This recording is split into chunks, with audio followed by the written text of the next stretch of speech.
What's up, beautiful PewTubers? It's your boy Justin with Cerebral Firearms, and today we are talking about the M110A1 from Palmetto State Armory. This is a Sabre AR-10 from their new lineup. It means that it is almost 100% ambidextrous. We have a billet upper and lower receiver, nice Cerakote job. I added the Harris bipod because mil-spec, bro. I added the 1:6 SLX BDC for the 308 and 5.56, and it has the Nova reticle inside of it. This is new from Primary Arms, highly suggested. I want a little bit more, so I should have got the 1-10, but they released it after I bought this. So we'll have to pick it up later. Radian charging handle, Radian ambidextrous, safety selector, 45 degrees. Absolutely love it. It has a adjustable gas block up front. It has a stainless steel barrel. This thing is just almost perfect for $1,400. But does it shoot like I wanted it to? Well, spoiler alert, it shoots a lot better than I ever expected. Let's get into the shooting next. Before we get into the Sabre 10A1, I just wanted to thank each one of you that watch, comment, and subscribe to my channel. I will be giving one lucky person who has liked, commented, and subscribed to at least one video over the next 2 months a Mantis Blackbeard in either 5.56 or 308 as a token of my appreciation. I do this by myself and with the charity of a couple of my close friends, and we accomplish this because of you guys. Our affiliates may be listed on our website in the description, along with our Cash App. Thank you again. Now guys, I am a creature of habit, and when I find something I absolutely love, I hyperfixate on it for months to years. This is what happened to me with 5.56 and the AR-15 platform. I simply love shooting that caliber in all different sizes, configurations, and both suppressed and unsuppressed. I love building each rifle specific to each situation and rounding out as many variables into each build that I can. The only thing I can't control with each build is the effectiveness outside of a certain range. Instead, I wanted a NATO round that could reach out further and use as a standalone marksman rifle set up for medium to long range engagement. That's when I started to research 308 and its various platforms. Shortly after diving into this, I noticed PSA was starting to brand their Sabre lineup and drop some incredible looking rifles for a very reasonable price. This first drop of the M110 looked incredible and caught my eye, but after shooting their 10A1, I knew which one I wanted. Now to be clear, I am affiliated with PSA, but that in no way influences whether a gun performs or does not. I also paid for this rifle after a number of nights debating on entry-level AR-10s. I wanted one as soon as possible. Now, I missed a couple of the drops, but scored one late April of this year. I chose the billet model with the semi-ambidextrous features. As soon as I opened the box, I very much appreciated the at-home version of the H&K M110 A1 rifle. The features are rich with both the billet and the forge models, and if I had to do it again, I would choose the forge model to save some money. The upgrades between the two just aren't rewarding in the grand scheme of things.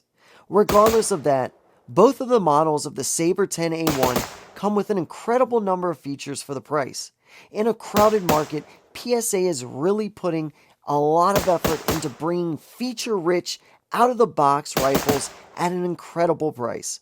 I was just hoping she performed as well as she looked. Now guys, it comes loaded with a B5 SOP mod stock, ejection port cover, and grip, all in RAL 8000.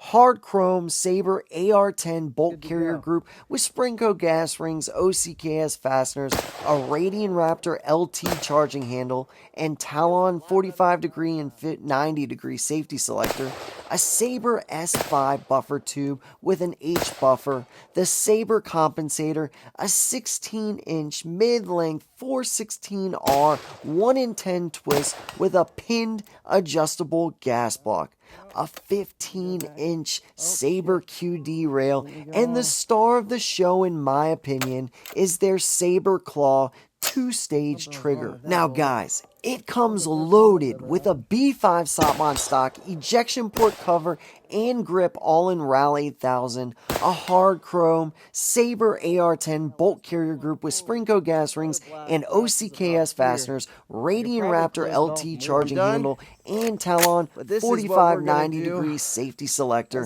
Sabre S5 buffer tube with an H buffer, the Sabre compensator, a 16-inch mid-length 416R 1-in-10 twist barrel with a pinned adjustable gas block, a 15-inch Sabre QD rail, and the star of the show, in my opinion, is their Sabre Claw 2-stage trigger. Really tight grouping. All of this for under $1,400. After seeing all of this, I couldn't wait to shoot her. I placed a new Primary Arms SLX 1-6 Nova with the 308 556 BDC on her, a Harris bipod, and a Q cherry bomb up front for suppressed shooting.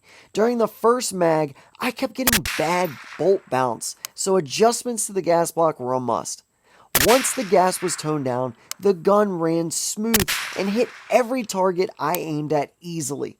The range I frequent only has targets out to about 250 yards, so it was quite simple in this configuration. After only a couple of mags, I wanted to see how well she can group. Unfortunately, the grouping portion of the testing proved to have some flaws in it. I set up some targets at 100 yards, and the groupings were between 1 and 4 MOA, with a couple of flyers above the groups throwing it off to the higher number. This was with very good ammo. To say I was a bit let down would be an understatement. What I did not take into consideration was the wind moving the target so much. Being slightly disappointed in the groupings, I decided I would place the target within 80 yards and redid the test with a suppressor on it. The target I used was a lot more stable even in the wind. To say I was happy with the results is an understatement. A large amount of this review was done resting on a bench or a barrier or while shooting prone. I don't do a lot of shooting like this, but this is exactly why I purchased this rifle. I did shoot a bit while standing just to spice the review video up a little bit, but the rifle is intended for DMR use. I have better platforms for things outside of that purview. Shooting a 308 after tens of thousands of rounds of 5.56 is fun for a couple of rounds. Then you really appreciate the lack of recoil and the ability the 5.56 round provides for you. You can feel every bit of power that is pushed out of the opening of the barrel of a 308.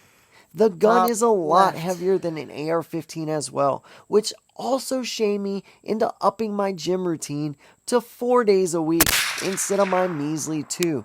So thanks for that, PSA. In all honesty, the gun shoots very well all around. But the key to taming her is to adjust the gas accordingly. I threw my Enticer S onto my Cherry Bomb muzzle brake and adjusted it as much as possible. She did shoot a lot softer with the suppressor on her, but she was still a bit heavier than I care to shoot for long durations while standing. But this is not what I got her for, so I was okay with it. I chose this specific setup to fill my tactical long-distance role, and she does that with ease. So all in all, I do recommend this rifle. It has a fantastic price point for all the goodies you get with it. You get upgraded safety selectors, charging handles, stocks, grips, bolt carrier group, a Lancer mag, and more for $1,400 or under. When doing research, there wasn't a platform that could remotely touch this price point, especially with the amount of upgrades you received. This rifle is a great buy for anyone looking to get into the AR-10 platform, and they are only coming out with better things in the very near future.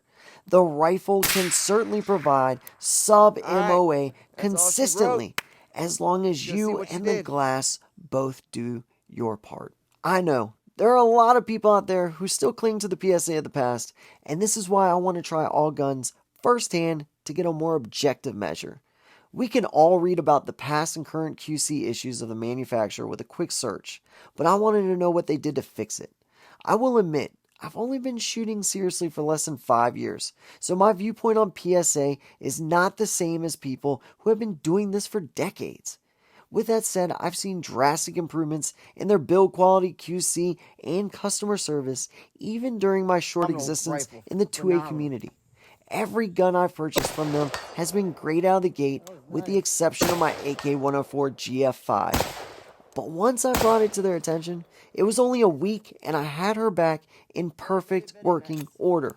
While this may not be everybody's experience, this is why I test each gun I purchase before it gets upgrades and then placed into my rotation of specific needs. Everyone should have one rifle and one pistol that they have trained with and can count on with their lives. Then and only then, after that, you can start to accumulate and collect more. Like I said previously, PSA has a lot of great things coming in the very near future. Bolt action rifles, shotguns, a 308 Jackal, and a wannabe MP7 that has people excited for reasons I will never understand. Their ability to put out as many guns into people's hands as possible is a great testament to the Second Amendment, but it's also an incredible manufacturing feat as well. If you are looking into getting a pistol or a rifle and want to do it on the cheap, I have nothing but good things to say about PSA. The one and only problem I had with this review was the price of the bougie ammo. Holy fuck, was that expensive. I loved shooting this rifle and will continue to shoot it for years to come. Guys, thanks for watching. And once again, thank you guys for all of your support. I'm really excited for the future of this channel, and I appreciate all of your help throughout. It's so cool to see how it's grown in the last 2 or 3 years, and I feel very blessed to be a part of it. We have our Cash App and the website to the affiliates listed in the description. YouTube is doing a real kick-ass job trying to get guns in the Second Amendment community off of their platform. So please try to like, comment, and subscribe to the channel just to get entered to win the Mantis Blackbeard for either the 5.56 or the 308. It's an incredible training aid, and you'll help the channel. So make sure you also learn, train, and evolve every day and stay blessed.